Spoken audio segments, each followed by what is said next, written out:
Marriage should be fun, fulfilling, and full of joy, but too often, outside voices try to define what it should look like. Your Best Marriage Now is here to challenge the norms and help couples build a relationship that feels right for them. Hosted by Reshema and Jacques Mountain, this podcast is all about embracing the freedom to love, laugh, and grow together. We believe in living at your own address, meaning your marriage should reflect your values, your happiness, and your vision. Join us as we share real conversations, practical insights, and plenty of fun along the way. Let's dive in together.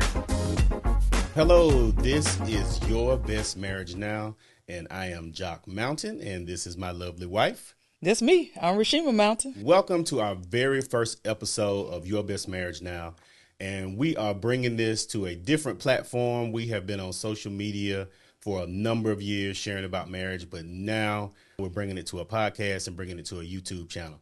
So let's tell them a little bit about who we are. You want to go ahead and get started talking to the people? Yeah, I would love that. So we are coming up on 20 years of marriage, which I'm like, thank God. And I realized it was probably year 16, because we've been doing this for 4 years. Yes. And what happened is we actually started coming on Facebook and Instagram sharing, how we got to where we are, because people around us was getting divorced, and I'm so family. We're so married, so family. And it was really bothering me because I didn't really understand how people that started out with us, how they were divorced, how people started out before us, after us, people that were walking on the journey with us, like they were getting divorced and it was hurting. And we were like, man, like what's happening? Like what's going on? And I remember we were sitting up in the bed and I said, babe, what would you say is the reason that we are still here? And we were like, these people go to church with us. We've worked with them in ministry. I've worked with different people. So we were just kind of looking for the reasons as to what was the difference. And we realized it wasn't the word, because we were all Christians. Right. And we were just kind of talking. And I remember you said, well, baby, it's really pretty much three things, because, you like to make stuff simple. Yes. And you said it was three things. And those three things are what we have really based our marriage on, which are we call the 3 C's. Right. And the first C is communication. The second C is compromise. And the third C is commitment. And I always like to say commitment, you don't really see commitment until the relationship is tested. And we just thought about those are the three things that we have done. At the time, it was 16 years over and over and over again to get us to where we are. Right. So with the communication, and when we say communication to people, we really mean getting in the other person's shoes. We really want you to get over on their side of the fence and hear where they're coming from. Before you have a defense to what your position that you're trying to hold, we want you to get over there and say, okay, let me see what you're saying, so I can see how it can apply to my life. So that's what we're saying when we talk about communication. And then we talk about compromise. Compromise, we want it to be a win-win situation.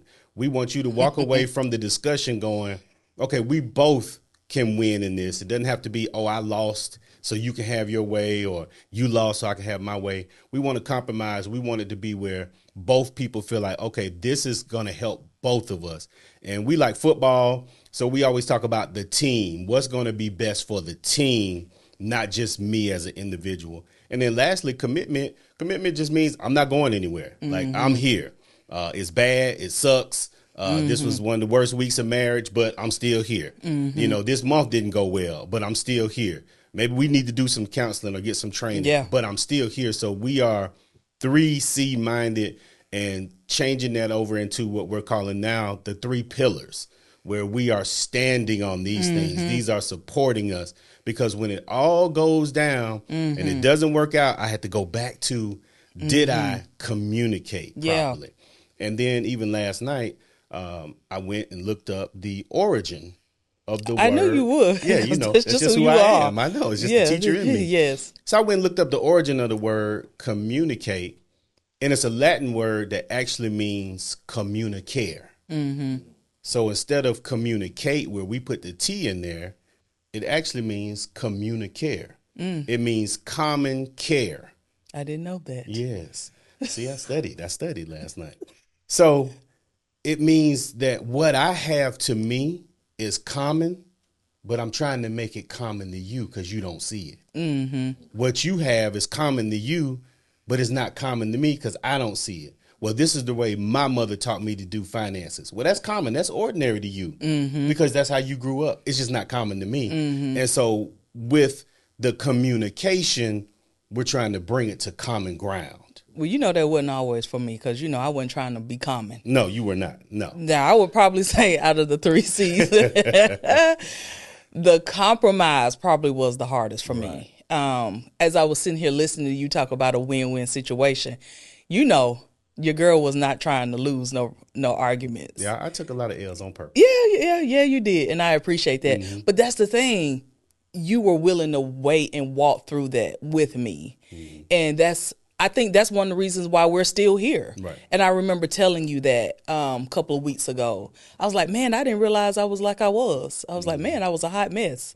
Because I just recently started seeing where the common care, like you just said, that you're in this relationship too, and that you have feelings, you have value, and what you were saying needed to be heard. So I realized I had to grow in my communication. The 3 C's, y'all, it's not just for y'all. It's something we started with, but let me tell you, the 3 C's have become literally our life.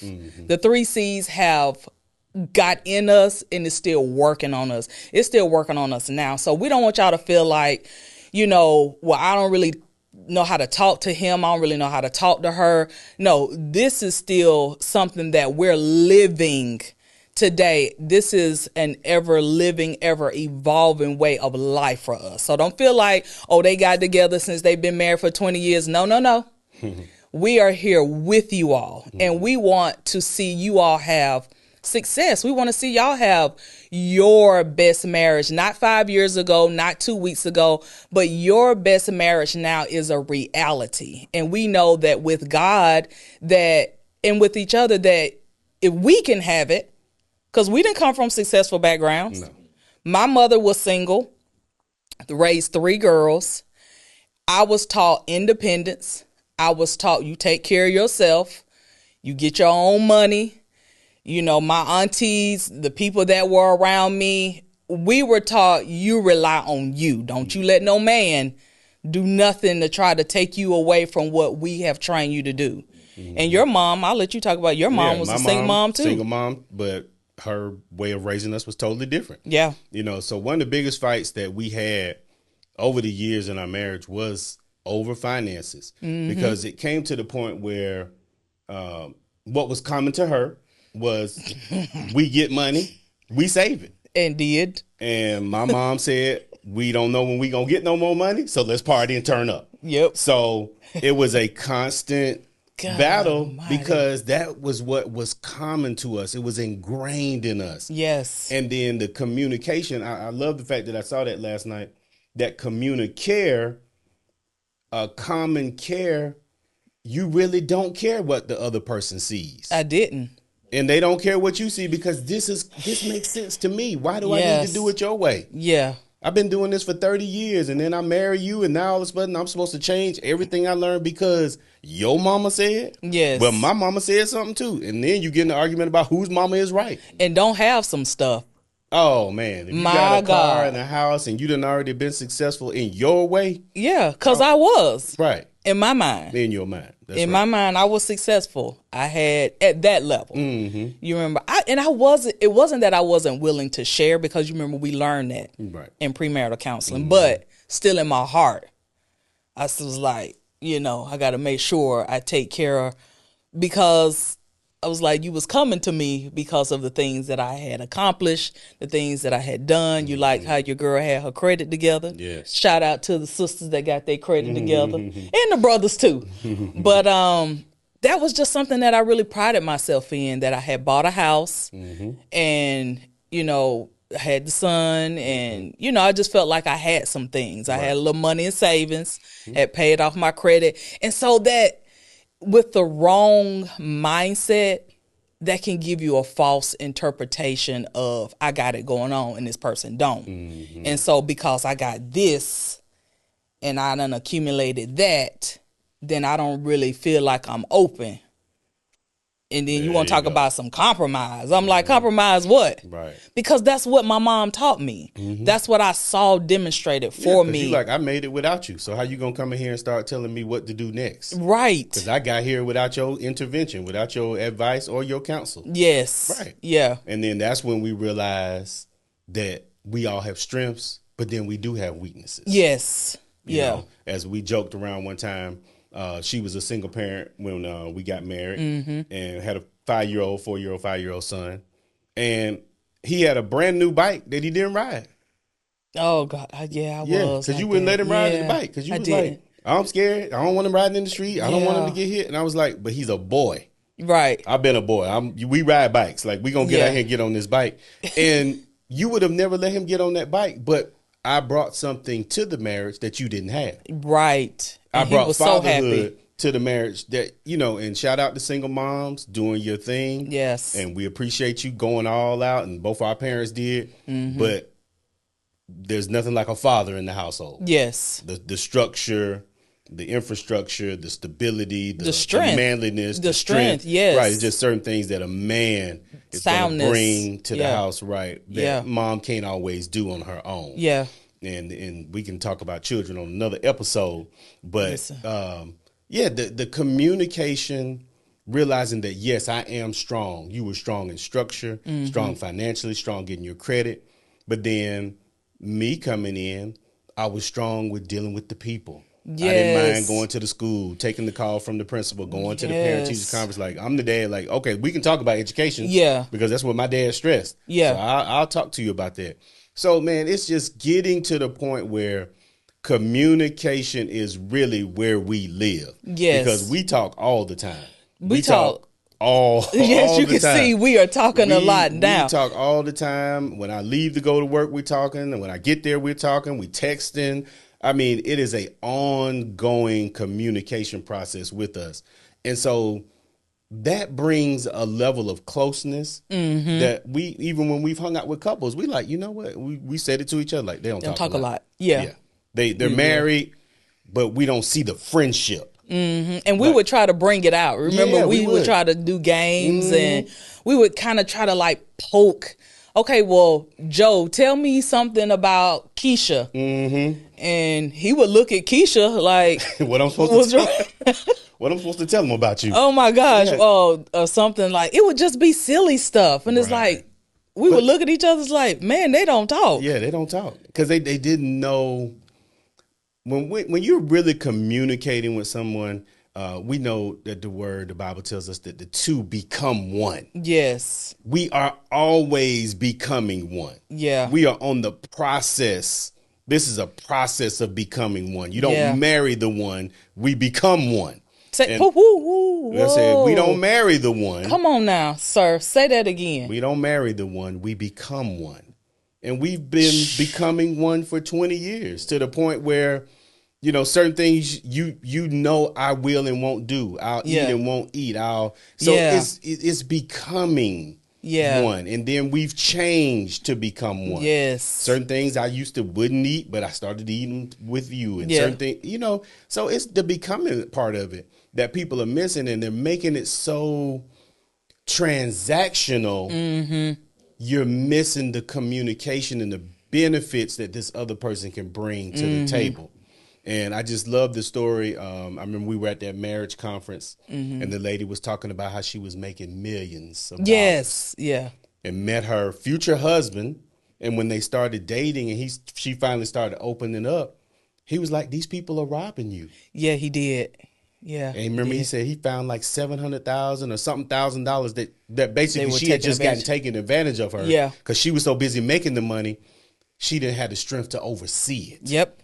And he came in with his oversight and helped her save. I think he said like in 3 months, he saved her like $700,000 because she was being taken advantage of. Yeah. He brought something that she didn't have. Something that she didn't have. Yeah. And you know what? That brings us to this word, friendship. Yes. Yo, we got to be friends. And a lot of times the friendship is bypassed because we jump into bed before we get married. We bang. We're like, oh, yeah, they real good in bed. Oh, yeah. But then you look up and you're like, I don't like you. Right. Now, I don't know what y'all's experience is, but we have experience prior to marriage. Yes. And we realized that there was a difference with each other beyond the bed. And that God part, like that's everything. Yes. Like you cannot, I'm just real with people now. Like if I'm going to work with you and I'm going to talk with you, because I know you can have your best marriage now, but you will not have it without God. And God is for people, and he's for us having a great relationship. And we have to get beyond, okay, we done slept together. It's like, what else is there? Right. And that's what I realized that we had, that I think that the 3 C's could be born out of. Because you remember your best friend asked you when we were just talking, like we were dating, he was like, do you like him? And I was like, No, he asked you. no, yeah, he asked me, Right. do I like you? Right. And I said, well, I love him. Y'all ladies, y'all know. We be in love, and we be so in love with the idea of being in love. And I met this guy, and I was like, I really like him. And he was like, okay, you like him. And I realized he was talking to me about a difference, because we can get so caught up in the love, but we miss the like of the person and who they are. And that's one of the things that I like about you. And so it became easy for us to communicate, to text throughout the day. It reminded me of like my homegirls. You know, me and my homegirls now still, when we can, y'all know, we texting each other, we leaving voice memos, we do everything except for leave emails, because we leave that for business. But you and I have that.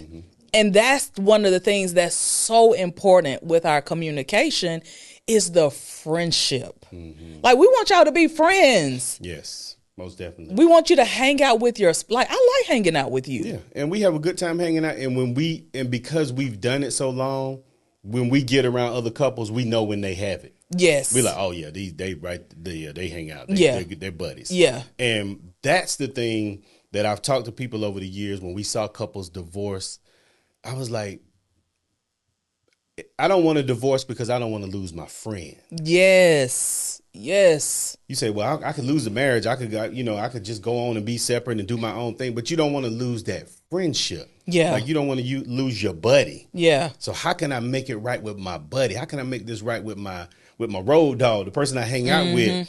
That's the thing that you don't want to lose. And then at that point, you be like, you know what? Whatever I've been doing, forget it. I'll switch. You know what I'm saying? I need to eat broccoli with cheese. All right, I'm gonna eat broccoli with cheese. I don't even like cheese, but I'm gonna eat, if this gonna keep us together, okay. If I need to drink water every day, all right, no more Kool-Aid. I'm drinking water and broccoli and cheese to save my household. Yeah. You know, and the other night, and I since we keep bringing up children, we have a grown son who's 25, and we have an 8-year-old, and we remember the other night, one was gone to hang out with friends, and the grown one, he just go wherever he wants to. Yeah. And we looked up and we said, man, this is the first time in a long time that we've been in the house by ourselves. Yes. And it felt strange. It did. Because one of them is always there, especially the 8-year-old. And I said, man, but we're in the house and I like you.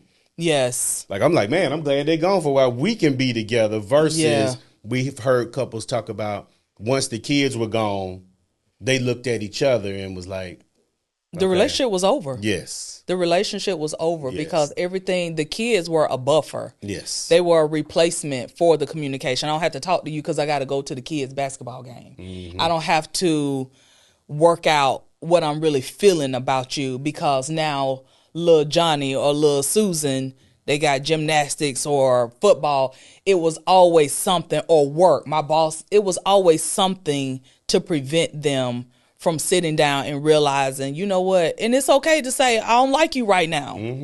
You had never said that to me. I think I might have said it about you in my heart. I ain't say it to you. But there was times I didn't like you. There were times you didn't like me. And that really happens. That does. And like, this isn't a fairy tale where there are never any problems. Like, this is real life. We're two real people, real humans that have real issues, real stuff from the past that come up. But like he said, this is my friend. Like, this is my forever friend. Yes. And you're going to have highs.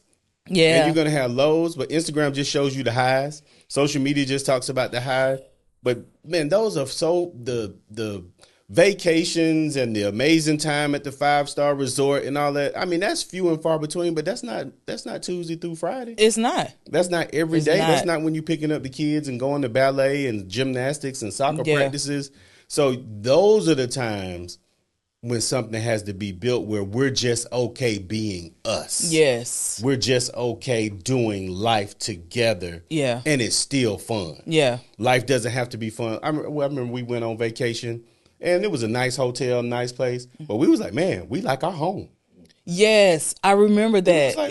But we like our home. Like, this is a nice place, but yes, I don't have to feel like the only time I can enjoy myself is once I leave and go somewhere else. Yeah, or I can enjoy you. There you go. Outside of everything and everybody. Yes. Like you said, because those are blips or glimpses, like they're moments. Yes. But this is a life. Yes. And we want our best, like your best marriage now, not just for y'all. Yeah. Because I told him, was like, I ain't doing this again. You listen, you think I'm getting ready to sit up here and communicate? And definitely I'm not about to go be with somebody else and tell them I'm wrong. You know how many years it took me to let God work in me to say that I was wrong? 18. You think I'm getting 18. 18. Yes. Okay. Yes. 18. Hey, better than 0. Right. It's right. We got to start where we start. Yes. So we'll wrap up with that. But what we want to stress is that communication is so important. Yeah. Men, we have to communicate. We have feelings too. We have the same feelings that women have. But, men just like to go from one extreme to the other. Either I'm happy or I'm angry. Like, you only have 2 emotions. No, we have all the same emotions that women have, the full range. And sometimes we need to just be able to say to our spouse, you know what? I'm disappointed. You know what? I'm frustrated. Yeah. I thought I was going to get the promotion at work and I didn't get it. Man, that really hurt, because I saw me doing better things for the household and doing things for the kids. And man, you know what? I thought I was going to get that last contract and man, they gave it to another company, even though I gave my best pitch. That really disappointed me. And we have to just come to the point that we are communicating. We are being common and caring, bringing that person into what we feel so that we don't have to just go off and explode somewhere and punch a wall and just do all kind of crazy stuff because we're holding it in. Yeah. So we want to get to the point where communication is just a daily thing. It's an ordinary thing. It's common care. And we will end right there. Y'all, thank you so much for joining us today on Your Best Marriage Now. And we just want to give a special shout out to our sponsors, Dream Home Inspections. You can visit them at www.dreamhomeinspection.org, or you can give them a call at 678-516-9467, because they are committed to help you find the home that's right for you and to make sure that you know what you are buying. Have a great one.